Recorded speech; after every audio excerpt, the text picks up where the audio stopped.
تمام امت مسلمہ کی ماں اور حضور صلی اللہ علیہ وسلم کی زوج محترمہ حضرت بی بی عائشہ رضی اللہ عنہا پر منافقوں کا سردار عبداللہ بن ابی نے بدکاری یعنی زنا کا تہمت لگایا تو اللہ تبارک و تعالی نے خود اس گھناؤنے الزام اور بہتان عظیم سے حضرت عائشہ رضی اللہ عنہا کی براءت ظاہر فرمائی۔ آج کے ویڈیو میں اسی واقعہ کو بیان کرنے والے ہیں اور یہ بھی بتانے والے ہیں کہ حضور صلی اللہ علیہ وسلم نے اپنے 3 صحابہ کو 80 کوڑے کیوں لگوائے۔ تو چلیے ویڈیو کو شروع کرتے ہیں۔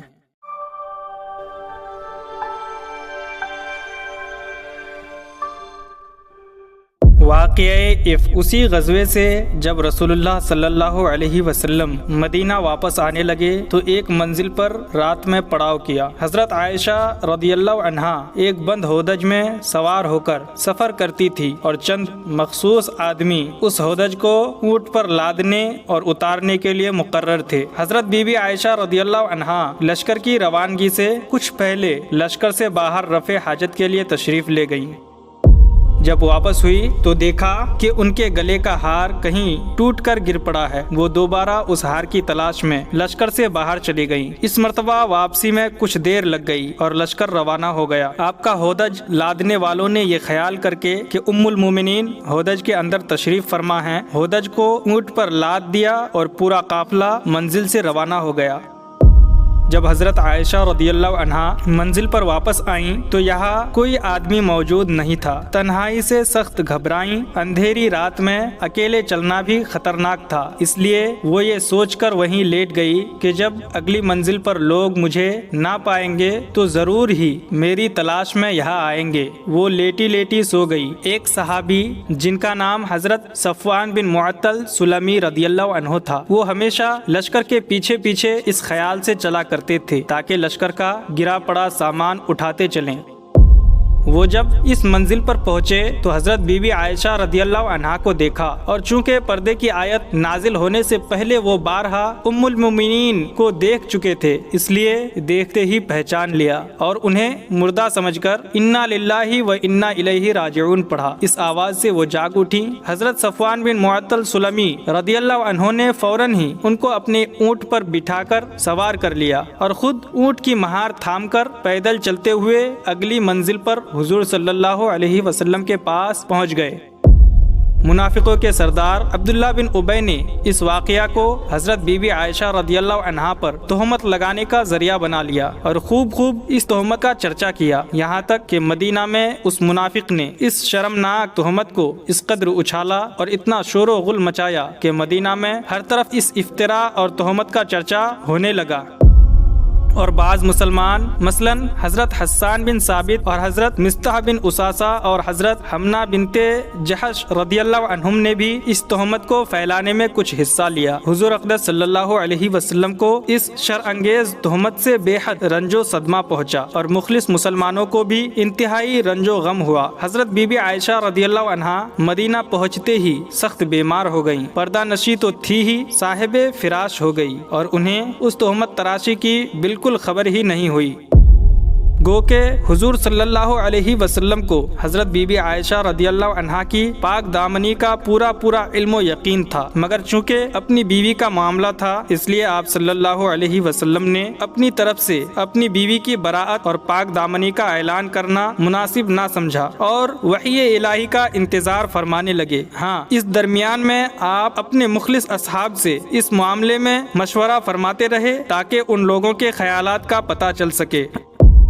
چنانچہ حضرت عمر رضی اللہ عنہ سے جب آپ نے اس تہمت کے بارے میں گفتگو فرمائی تو انہوں نے عرض کیا کہ یا رسول اللہ صلی اللہ علیہ وسلم، منافق یقیناً جھوٹے ہیں، اس لیے کہ جب اللہ تعالیٰ کو یہ گوارا نہیں کہ آپ کے جسم اطہر پر ایک مکھی بھی بیٹھ جائے، کیونکہ مکھی نجاستوں پر بیٹھتی ہے، تو بھلا جو عورت ایسی برائی کی مرتکب ہو خداوند قدوس کب اور کیسے برداشت فرمائے گا کہ وہ آپ کی زوجیت میں رہ سکے۔ حضرت عثمان غنی رضی اللہ عنہ نے کہا کہ یا رسول اللہ صلی اللہ علیہ وسلم، جب اللہ تعالیٰ نے آپ کے سائے کو زمین پر نہیں پڑنے دیا تاکہ اس پر کسی کا پاؤں نہ پڑ سکے، تو بھلا اس معبود برحق کی غیرت کب یہ گوارا کرے گی کہ کوئی انسان آپ کی زوجہ محترمہ کے ساتھ ایسی قباحت کا مرتکب ہو سکے۔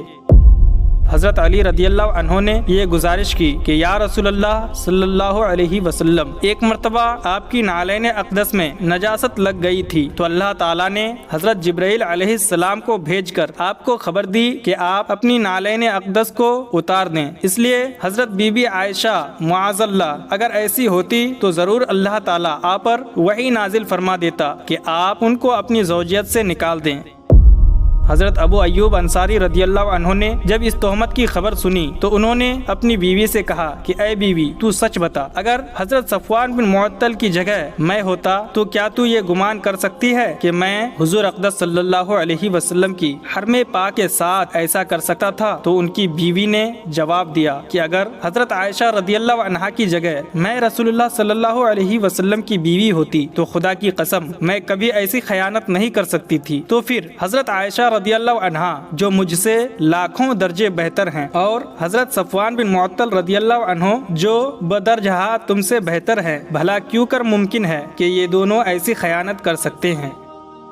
بخاری شریف کی روایت ہے کہ حضور صلی اللہ علیہ وسلم نے اس معاملے میں حضرت علی اور حضرت اسامہ رضی اللہ عنہما سے جب مشورہ طلب فرمایا تو حضرت اسامہ رضی اللہ عنہ نے برجستہ کہا کہ اہلک ولا نعلم الا خیرا، کہ یا رسول اللہ صلی اللہ علیہ وسلم وہ آپ کی بیوی ہیں اور ہم انہیں اچھی ہی جانتے ہیں۔ اور حضرت علی رضی اللہ عنہ نے یہ جواب دیا کہ یا رسول اللہ، اللہ تعالیٰ نے آپ پر کوئی تنگی نہیں ڈالی ہے، عورتیں ان کے سوا بہت ہیں، اور آپ ان کے بارے میں ان کی لونڈی حضرت بریرہ سے پوچھ لیں، وہ آپ سے سچ مچ کہہ دے گی۔ حضرت بریرہ رضی اللہ عنہا سے جب آپ نے سوال فرمایا تو انہوں نے عرض کیا کہ یا رسول اللہ صلی اللہ علیہ وسلم، اس ذات پاک کی قسم جس نے آپ کو رسول برحق بنا کر بھیجا ہے کہ میں نے حضرت بی بی عائشہ رضی اللہ عنہا میں کوئی عیب نہیں دیکھا۔ ہاں اتنی بات ضرور ہے کہ وہ ابھی کم سن لڑکی ہیں، وہ گوندھا ہوا آٹا چھوڑ کر سو جاتی ہیں اور بکری آ کر کھا ڈالتی ہے۔ پھر حضور صلی اللہ علیہ وسلم نے اپنی زوجہ محترمہ حضرت زینب بنت جحش رضی اللہ عنہا سے دریافت فرمایا جو حسن و جمال میں حضرت عائشہ رضی اللہ عنہا کے مثل تھی، تو انہوں نے قسم کھا کر یہ عرض کیا کہ یا رسول اللہ، احمی سمعی و بصری واللہ ما علمت الا خیرا، یعنی میں اپنے کان اور آنکھ کی حفاظت کرتی ہوں، خدا کی قسم میں تو حضرت بی بی عائشہ کو اچھی ہی جانتی ہوں۔ اس کے بعد حضور اکرم صلی اللہ علیہ وسلم نے ایک دن ممبر پر کھڑے ہو کر مسلمانوں سے فرمایا کہ اس شخص کی طرف سے مجھے کون معذور سمجھے گا یا میری مدد کرے گا جس نے میری بیوی پر بہتان تراشی کر کے میری دل آزاری کی ہے۔ واللہ ما علمت علی اہلی الا خیرا، یعنی خدا کی قسم میں اپنی بیوی کو ہر طرح کی اچھی ہی جانتا ہوں۔ وَلَقَدْ ذَكَرُوا رَجُلًا مَا عَلِمْتُ عَلَيْهِ إِلَّا خَيْرًا، اور ان لوگوں یعنی منافقوں نے اس بہتان میں ایک ایسے مرد یعنی حضرت صفوان بن معطل کا ذکر کیا جس کو میں بالکل اچھا ہی جانتا ہوں۔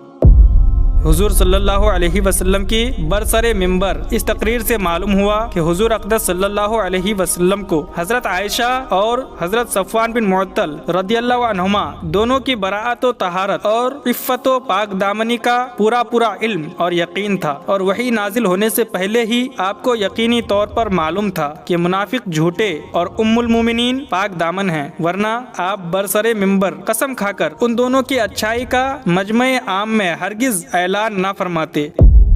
مگر پہلے ہی اعلان عام نہ فرمانے کی وجہ یہی تھی کہ اپنی بیوی کی پاک دامنی کا اپنی زبان سے اعلان کرنا حضور صلی اللہ علیہ وسلم مناسب نہیں سمجھتے تھے۔ جب حد سے زیادہ منافقین نے شور و غوغا شروع کر دیا تو حضور صلی اللہ علیہ وسلم نے ممبر پر اپنے خیال اقدس کا اظہار فرما دیا، مگر اب بھی اعلان عام کے لیے آپ کو وحی الہی کا انتظار ہی رہا۔